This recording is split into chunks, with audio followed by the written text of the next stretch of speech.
Have you ever wished you could be more assertive? Did you ever feel the need to voice your opinion or thoughts and were too afraid to do so?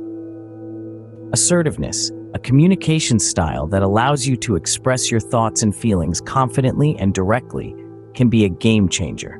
It's not about being aggressive or submissive, but finding that balanced sweet spot where you can stand up for yourself while respecting the rights of others.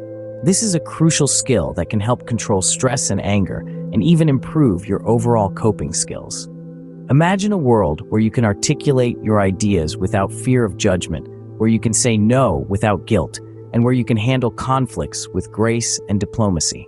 That's the power of assertiveness. It's about being proactive, not reactive, and navigating life's challenges with more ease and less friction. So if you find yourself nodding along, you're in the right place. Stay tuned as we will delve into how you can develop assertiveness. Firstly, it's crucial to assess your current communication style. Our life experiences play a significant role in shaping the way we communicate. This style becomes so ingrained in us that often we don't even realize we're following a particular pattern. But understanding this pattern is the first step towards making a change. Think about your interactions. Do you find yourself voicing your opinions, or do you tend to stay silent? When you're already swamped with work, do you still find it hard to say no to additional tasks? How do you react when things go wrong? Are you quick to blame others, or do you introspect and assess your part in the situation? Now observe how people react to you. Do they seem to dread conversations with you, or do they feel comfortable expressing their views? These observations can give you a good idea of your current communication style. Some of us may have an aggressive style, often dominating conversations and disregarding others' opinions. Others might have a passive style, avoiding conflicts and suppressing their own needs and feelings. Then there are those with a passive-aggressive style, who may appear passive on the surface, but express their aggression indirectly. And finally, there's the assertive style, where individuals express themselves openly and honestly, respecting both their rights and the rights of others.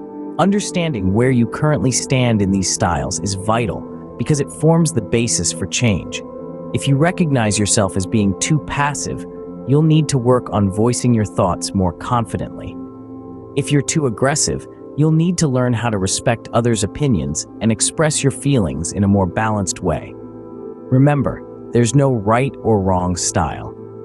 Each style is a result of our individual experiences and coping mechanisms. But if you want to communicate more effectively, understanding your style is the first step.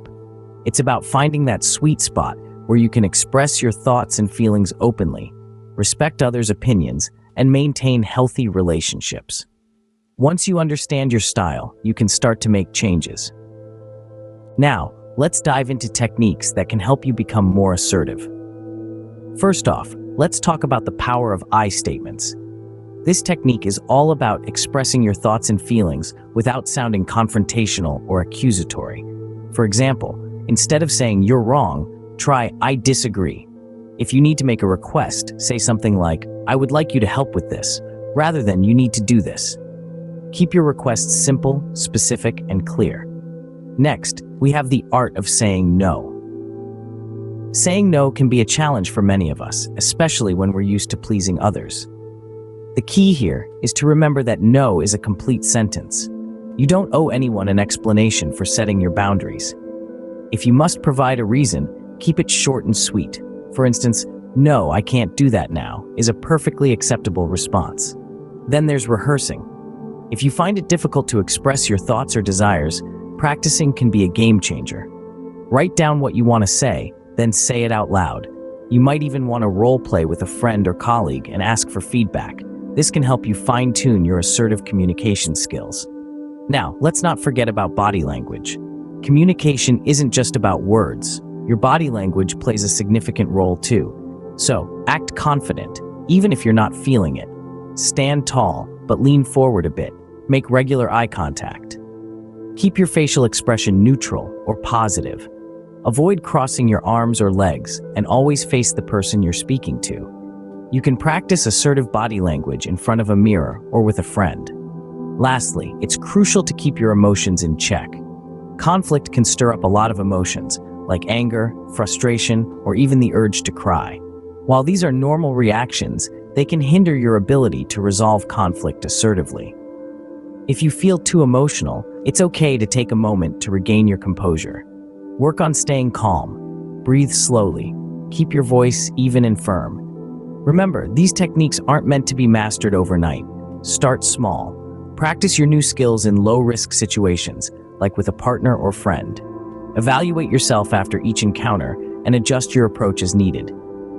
Assertiveness is a muscle that needs to be exercised regularly.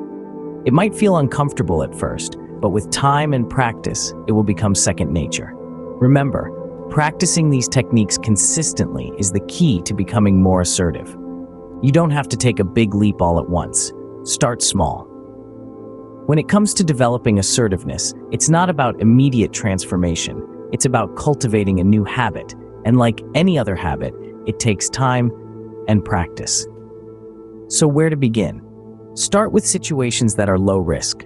These are situations where the stakes are not high and you have less to lose. For example, you could start by practicing with a friend or a partner. This will allow you to experiment with your newfound assertiveness skills in a safe environment where you feel supported and understood. Picture a scenario where you and your friend are deciding on a movie to watch. Instead of going along with their choice as you usually might, take a stand for the movie you'd like to see. Use those I statements we discussed earlier. Say, "I would really like to watch this movie," instead of, "You always choose the movie."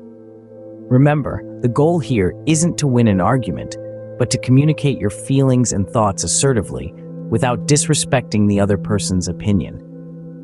Another example could be at a local store. If you're given the wrong change, instead of letting it slide, you can politely but assertively point out the mistake to the shopkeeper.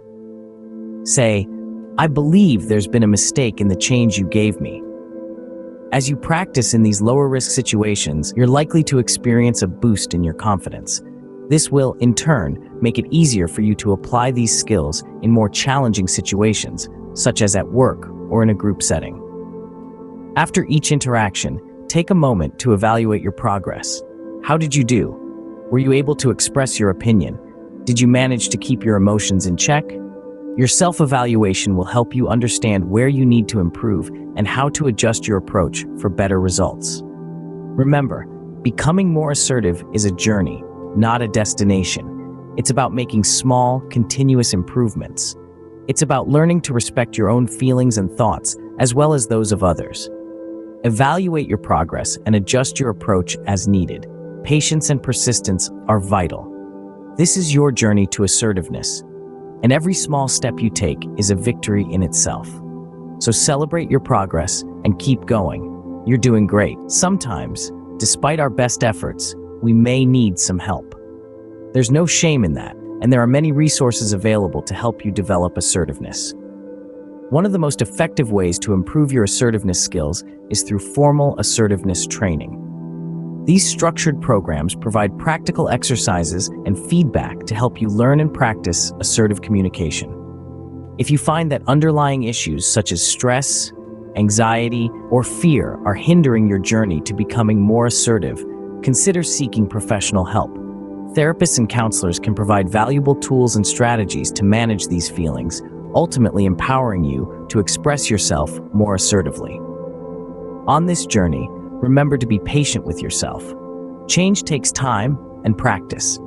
It's perfectly normal to experience setbacks, but what matters is your commitment to keep going, to keep improving.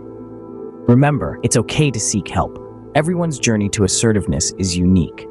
To wrap up, becoming more assertive is a journey that requires time and patience. It begins with assessing your current communication style, understanding how you express your opinions, handle additional work, and interact with others. Next, we discussed numerous techniques to develop assertiveness.